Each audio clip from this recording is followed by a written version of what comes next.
옆에 분들과 함께 인사 좀 나눌까요? 예수님과 함께 행복하세요 하면서 인사 나누겠습니다.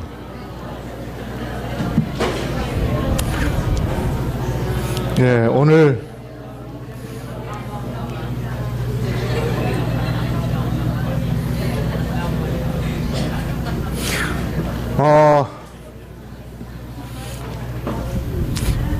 오늘 사할린 또 한국에서 한 40여 분이 오셨는데요.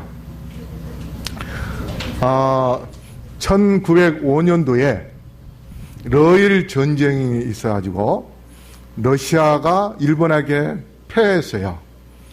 그래서 일본이 사할린 섬이라고 그 섬의 절반을 우리에게 주라. 그래가지고 러시아가 섬을 절반을 일본에게 빼앗겼습니다. 그렇게 되자 일본 사람이 우리 한국에서 징용으로 많은 사람을 끌고 갔습니다. 그렇게 가서 거기서 탄도 캐고 나무도 자르고 그렇게 해가지고 전쟁 물자를 공급하는 그러한 징용 생활을 했습니다. 그래서 그분들이 50년 동안 자유 없이 공산주의 속에서 살다가 페레스트로이카가 되면서 제가 1994년도 2월 14일 날 러시아 선교사로 가게 되었었어요. 어제 저녁에 한 선교사님과 이야기하다 보니까 이 금년에 러시아 가던 해 딱 20년 됐더라고요. 그래서 20주년 딱 돼가지고 우리 교인들 20년 전에 같이 예배드렸던 분들, 여기 대부분이 저하고 같이 예배드렸던 분들인데 그분들이 지금 이제 한국에 99년도부터 고향 마을에 나오시고 그 다음에 인천으로 나오시고 그 다음에 부산, 기장, 김해 그리고 제천, 서천, 온양 그곳에 다 흩어져서 우리 교회에 나오신 분이 한 65명 정도 됩니다. 그 중에 오늘 여기 오신 분은 28분 되시고 그 다음에 사할린에서 우리 김태영 목사님하고 그 다음에 우리 청년들 한 13분이 나왔습니다. 그리고 이 자리에 앉아있는 이분은 왜 앉아있는가 여러분 아마 궁금하실 것 같은데 제가 사할린을 떠나고 그 다음에 이희루 목사님이라고 서전 앞에 그분이 가셨다가 2년 뒤에 우리 최창현 목사님이 제 다음 목사님으로 사할린에서 목회를 하시고 거기에 교회 건축하는 기초를 낳고 또 건물도 짓고 했던 그러한 목사님입니다. 지금 시조사에 계시고 그래서 오늘 이 모임에 있어서 함께 동참을 해 주셔서 감사합니다. 오늘 여러분에게 말씀을 드리려고 하는 것은 본문 계시록 14장 8절 말씀 둘째 천사 기별. 제가 지난주에 첫째 천사 기별에 대해서 말씀을 드렸고 둘째 천사 기별에 대하여 말씀을 드리려고 합니다. 다 같이 우리 읽어볼까요? 시작. 또 다른 천사 곧 둘째가 그 뒤를 따라 말하되 무너졌도다 큰 성 바벨론이여 모든 나라를 그 음행으로 인하여 진노의 포도주로 먹이던 자로다 하더라. 여기 둘째 천사가 뭐라고 이야기하는가 하면 바벨론이 무너졌다. 그곳에서 나와라. 그렇게 이야기를 하고 있습니다. 여기 바벨론은 언제 생기게 되었는가? 창세기 11장 2절에 보면 이에 그들이 동방으로 옮기다가 신할 평지를 만나 거기 거하고 노아 홍수 이후에 이제 많은 사람들이 생겼습니다. 많은 사람들이 생겼는데 그 중에 에덴 동산의 동방, 여기서 항상 성경의 동방 하면은 에덴 동산의 중심으로 방향을 정합니다. 그래서 에덴 동산의 동방, 그곳에 신할 평지가 있는데 지금으로 말하면 이라크입니다. 그 이라크에 누가? 니므롯이라는 사람. 창세기 10장 8절입니다. 구스가 또 니므롯을 낳았으니 그는 세상에 처음 영걸이라. 그가 여호와 앞에 특이한 사냥꾼이 되었으므로 속담에 이르기를 아무는 여호와 앞에 니므롯 같은 특이한 사냥꾼이로다 하더라. 그의 나라는 신할 땅의 바벨이다. 그렇게 이야기했습니다. 그래서 이 신할 땅에다가 뭘 지은가 하면 성을 쌓았어요. 왜 성을 쌓은가 하면 노아 때의 홍수로 온 세상이 다 망했기 때문에 하나님께서 또 물로 멸망시키면 어떻게 할 건가? 그러기 위해서 이 사람들이 바벨탑을 쌓았습니다. 바벨탑을 쌓아 올립니다. 하나님께서 물로 멸망시키겠다고 하셨습니까? 다시는 안 시키겠다고 약속했어요. 그걸로 보여준 게 뭐였어요? 그냥 무지개였어요. 7가지 색깔, 아름다운 색깔로 보여주셨는데 그 사람들은 그 말을 믿지 않았습니다. 하나님께서 분명히 다시 물로 멸망시킬 것이다. 우리가 또 죽으면 어떻게 하느냐. 그래서 바벨탑을 쌓았습니다. 그 바벨탑을 쌓다가 하나님께서 가만히 보시니까 괘씸해요. 내가 분명히 물로 멸망시키지 않겠다고 이야기했는데도 내 말을 안 믿어? 이 괘씸한 것들. 좋아. 너희들이 제대로 하나 보라. 그래가지고 이제 그들의 말이 한 언어가 되었어요. 그러니까 일이 잘 돼요. 그래서 언어를 혼잡하게 만들어야 되겠다. 만약에 그때 니므롯이 바벨탑을 안 쌓았으면 이 러시아 사람들하고도 뭐예요? 마음대로 이야기하고 얼마나 좋았겠습니까? 그렇죠? 이 사람들이 한국말 할까요? 러시아말 할까요? 그때 아마 히브리 말로 했는지도 모르겠습니다. 근데 니므롯 때문에 같이 앉아있지만은 언어가 통하지 않는 이 얼마나 안타까운 심정입니다. 그래서 바벨탑이 어디에 지어진가 하면 여러분께 보시면 왼쪽에 유프라테스 강이 있고 그 위쪽으로 오른쪽으로 티그리스 강이 있어요. 오늘날의 이 이라크 쪽인데 유프라테스 강과 티그리스 강 그 두 강이 만나는 곳을 삼각주라고 하는데 그쪽에는 비가 오면은 범람해가지고 땅이 너무도 좋아요. 그래서 사람들이 농사 짓기가 너무 좋으니까 그곳에 모여서 도시를 형성하고 그 도시 하나 세우면 나라가 되는 겁니다. 옛날에는. 그래서 갈대아 우르도 생기고 바벨론, 저기가 바로 이제 그 신할 땅, 바벨탑을 쌓았던 그곳입니다. 그렇게 했는데 바로 그 갈대아 우르에 누가 살고 있었는가 하면 아브라함이 살았어요. 하이프인의 글 부자선지자 125쪽에 보면 셈 계통의 아브라함은 미신과 이교 신앙 가운데서 자랐다. 여러분, 셈 계통 누굽니까? 누구의 아들이죠? 셈이? 노아의 아들. 노아의 아들 셋 누굽니까? 셈, 함, 야벳.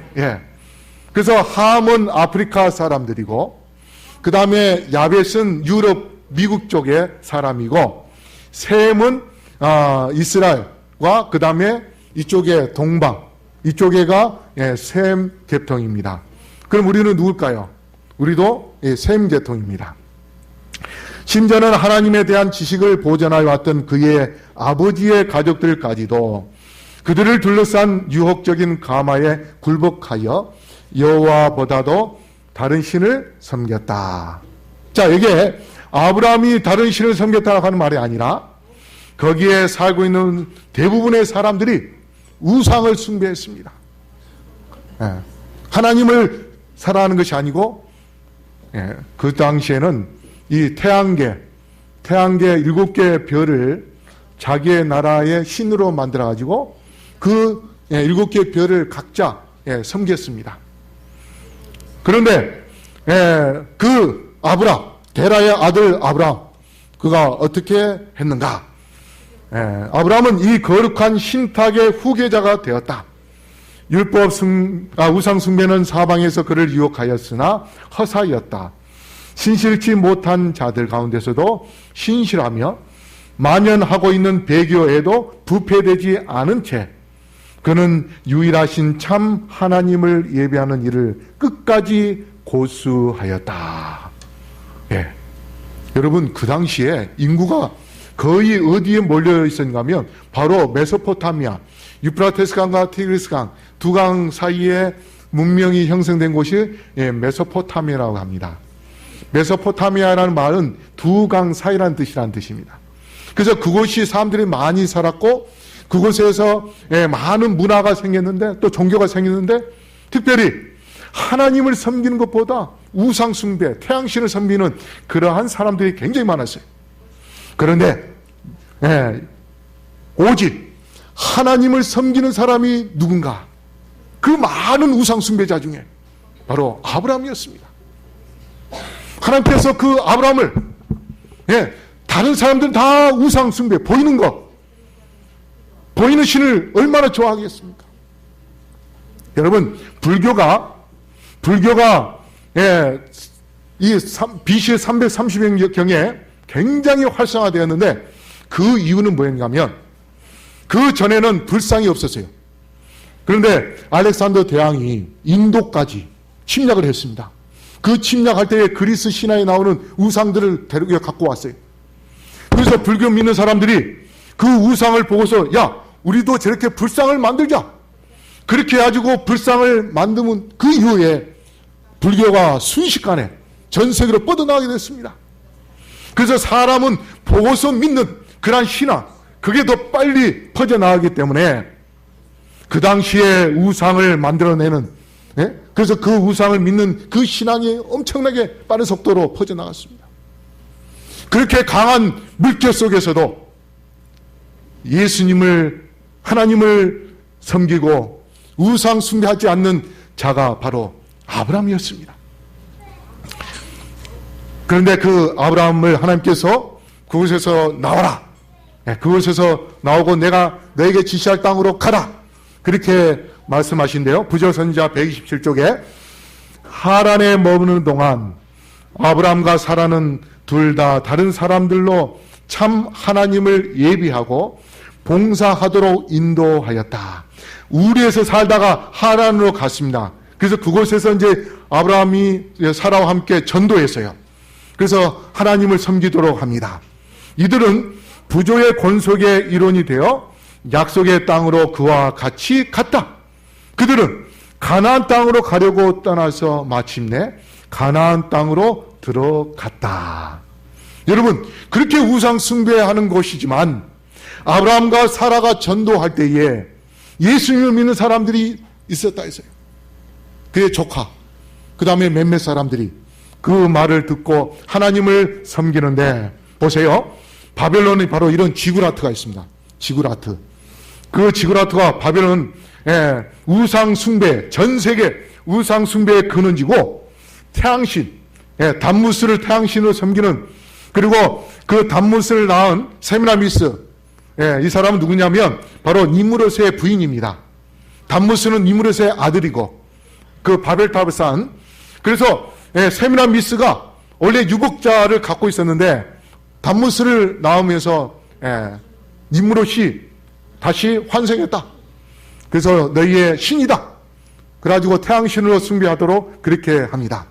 그래서 이 바벨론은 하나님께 대적하는 그러한 곳이고 인본주의, 사람을 중심으로 섬기는 그러한 곳인데, 하나님께서 그곳에서 이제 내가 너에게 지시할 땅으로 가라 할 때에 그들이 그곳에서 나오려면 어느 강을 건너야 되는가? 바로 이 유프라테스 강을 건너야 됩니다.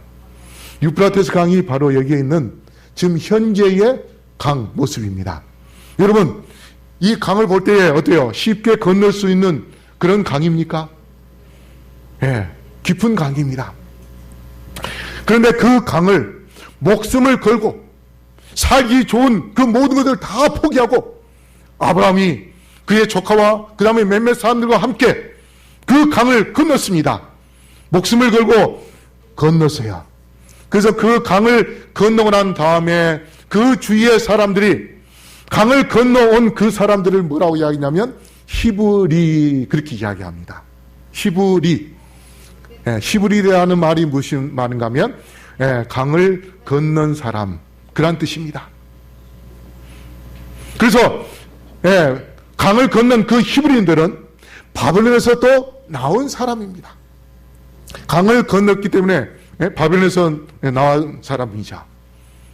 그러나서 이제 두 번째, 이제 아브라함의 자손들이 남방 유다, 북방 이스라엘로 나눠지고, 남방 유다가 또 우상 숭배를 하니까, 그래 너희들 우상 숭배하니까 그러면 우상 숭배의 근원지인 바벨론으로 그럼 가서 한번 해봐라, 살아봐라. 그래서 이제 바벨론 포로로 끌려갑니다.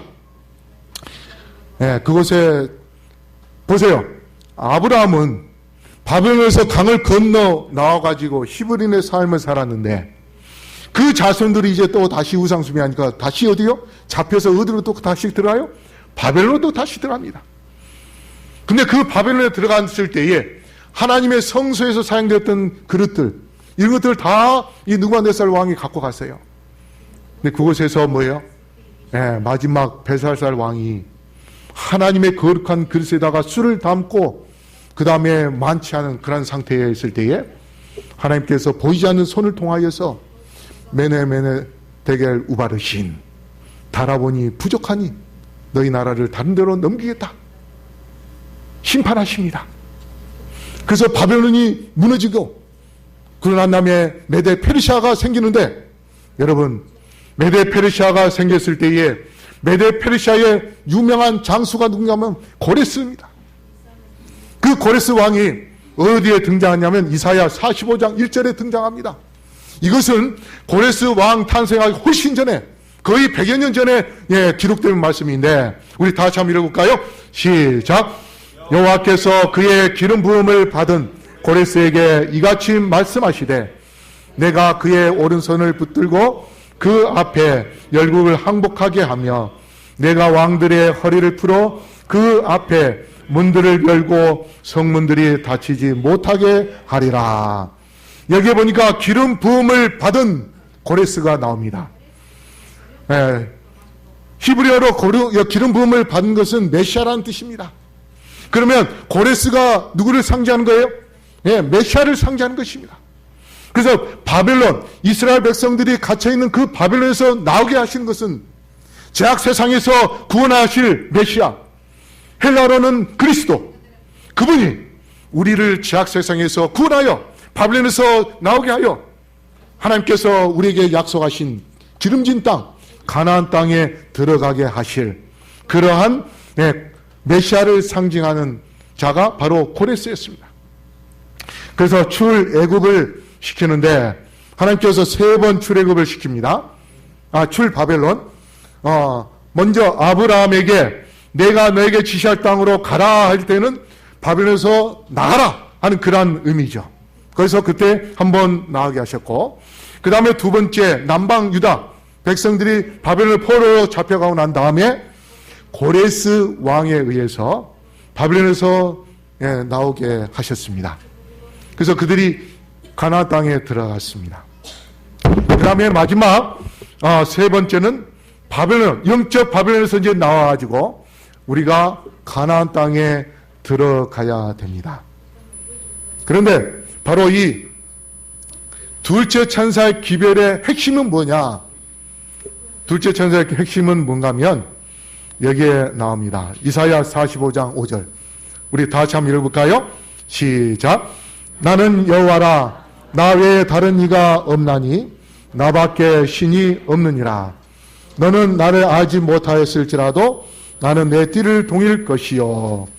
여기 보니까 나는 여호와라, 나 외에 다른 이가 없나니 나밖에 신이 없다. 이 고레스 왕을 통하여 바벨론에서 이스라엘 백성들 나오게 하시면서 하신 말씀이 바로 이 말씀입니다. 그러니까 바벨론은 우상 숭배를 많은 사람들이 하는 그런 곳인데 그 우상들이 우리에게 구원을 주는 자가 아니다 이거예요. 구원을 줄 신들이 아니다. 우리에게 영원한 생명과 영원한 구원을 주실 분은 오직 누구다? 예수 그리스도밖에 없다. 그래서 새 천사 기별의 2번째 천사 기별은 바벨론에서 나오라는 그 말씀은 오직 우리의 구원자는 예수 그리스도밖에 없기 때문에 주님께 나올 때에, 그리고 우리를 위하여 피 흘리신 예수 그리스도를 우리의 마음속에 모실 때에 우리가 진정으로 구원을 받을 수 있게 될 것이고, 그 다음에 계시록 7장 4절 우리 다시 읽어볼까요? 시작. 내가 입맞은 자의 수를 들으니 이스라엘 자손의 각 지파 중에서 입맞은 자들이 14만 4천이니. 여러분, 계시록 7장은 이스라엘 백성들 12지파가 한 지파당 12,000명씩 인을 맞아서 하늘에 가는 그 14만 4천에 대해서 나옵니다. 그들이 바로 바벨론에서 나올 때에 우리의 구원자 되시는 예수님을 진정으로 마음에 모실 때에 우리는 히브리인이 되고, 그 다음에 우리가 이스라엘 백성으로서 하나님께 인을 받고 어디에 들어가게 된다고요? 하늘에 들어가게 된다. 근데 계시록 16장 12절 14절 이렇게 보면요, 또 여섯째가 그 대접을 큰 강 유브라테스 대에 쏟음에 강물이 말라서 동방에서 오는 왕들의 길이 예비되더라. 저희는 귀신의 영이라 이적을 행하여 온 천하 임금들에게 가서 하나님 곧 전능하신 이의 큰 날에 전쟁을 위하여 그들을 모으더라. 자, 이게 지금 무슨 말인가 하면요, 하나님의 백성들은 이미 유프라테스 강을 건너서 히브리인으로 이제 가나안 땅으로 하나님께서 우리를 위하여 준비하신 그곳을 향하여 가고 있는데, 이제 바벨론에 있는 더러운 영들, 임금들이 마지막 이 계명은 이 성경절은 하나님께서 마지막 7 재앙을 내릴 때에 6번째 재앙 때의 말씀인데요, 유프라테스 강을 마를 때에 그 유프라테스 강을 건너서 이제 마치 바로 왕이 모세와 그 백성들을 죽이게 하여 건너려고 하는 것처럼 유프라테스 강, 마른 강을 건너서 이제 하나님의 백성들을 죽이려고 하는 전쟁을 일으키는데, 그 전쟁이 바로 아마겟돈 전쟁입니다. 이게 6번째 재앙 때에 일어나는 그러한 전쟁입니다. 그래서 우리가 그 전쟁이 일어나지만 정말 우리가 아브라함처럼 정말 하나님을 신실하게 섬기고 우리의 구원자 되시는 예수 그리스도, 그분을 우리의 마음속에 모시며 그분만을 사랑하는 그러한 진정한 믿음을 가질 때에 계시록 7장 14절 우리 다시 한번 읽어볼까요? 시작. 내가 가로되 내 주여 당신이 알리이다 하니 그가 나더러 이르되 이는 큰 환난에서 나오는 자들인데 어린 양의 피에 그 옷을 씻어 희게 하였느니라. 여기에 마지막 아마겟돈 전쟁을 통해서 큰 환난을 이제 경험하게 됩니다. 그게 야곱의 환난입니다. 그 야곱의 환난을 겪지만 그러나 끝까지 나의 구원자 되시는 분은 예수 그리스도다.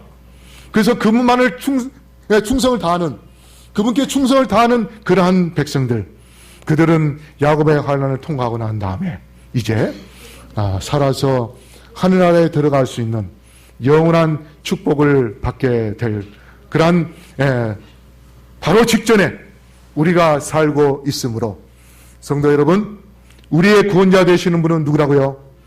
오직 예수다. 그래서 그 예수 그리스도를 우리의 마음에 모시고 그렇게 해서 바벨론에서 나오는데, 여러분 이 바벨론은 태양신을 숭배하는 그러한 이를 교회도 바벨론이긴 하지만 때로는 우리의 마음속에 하나님을 믿는다는 그 믿음의 그릇에다가 세상적인 욕심과 세상적인 그러한 마음을 담고 사는 그러한 바벨탑을 우리의 마음속에 쌓아서 살고 있는 그러한 모습을 혹시 갖고 있지는 않으죠? 만약에 그러한 마음을 여러분의 마음속에 있다면, 그런 마음이 마음속에 있다면 우리 성도 여러분, 그 마음에서 바벨론에서 나오게 되기를 간절히 바라겠습니다. 그렇게 하여 우리가 주님을 진정으로 섬기며 주님을 따른다면 우리 주님께서 우리를 위하여 준비하신 가나안 땅, 그 가나안 땅에 들어가서 이제 주께서 이 땅에 오실 때에 주님과 함께 영원히 살 수 있음을 기억하시고, 우리 모두 다, 특별히 우리 또 사할린에서 오신 분들까지도 예수님을 정말 오직 한 분 되시는 구원자 되시는 것을 분명히 믿고 끝까지 믿음 안에서 우리와 함께 하늘 본향에 들어가게 되기를 간절히 바라면서 말씀을 마치겠습니다. 거룩하신 아버지 하나님, 무더운 날씨 가운데서도 저희들의 건강을 지키시고 또 경배할 수 있도록 인도하시니 감사합니다. 저희가 이 마지막 때에 오로지 우리의 구원자 되시는 분은 예수 그리스도밖에 없음을 기억하고 주님만을 사랑하며 주님만을 따르며 그리하여 주님의 놀라운 능력을 통해서 승리할 수 있도록 축복해 주시옵소서. 우리의 마음과 우리의 생각이 늘 십자가를 바라보고 십자가에 고정함으로 하나님의 귀한 능력을 힘입어서 마지막 구속 사업을 신속하게 마칠 수 있도록 축복하여 주시옵소서. 우리 용산 지역뿐 아니라 또 사할린의 그 모든 곳에 참으로 하나님의 말씀의 씨가 뿌려지게 하여 주시옵시고 많은 영혼들이 주님께 나오는 그러한 놀라운 역사가 그 사할린 땅에서도 이루어질 수 있도록 축복해 주시옵소서. 아버지께서 또 오늘 드려진 모든 헌금에 축복하시고 그 손길에도 하나님께서 평안과 기쁨이 넘치게 하여 주시옵시며 그래 그들의 가정이 하나님의 은혜 속에서 풍성하며 또 즐거우며 행복함으로 그 가정을 통하여 하나님께 크게 영광 돌릴 수 있게 축복해 주시옵소서. 이제는 아버지 하나님의 크신 은혜와 예수 그리스도의 담없는 사랑과 성령의 감화 감동하심이 여기 머리쓴 영혼들에게 영원토록 함께하여 주시옵기를 주 예수 그리스도 이름으로 간절히 축원하옵나이다. 아멘.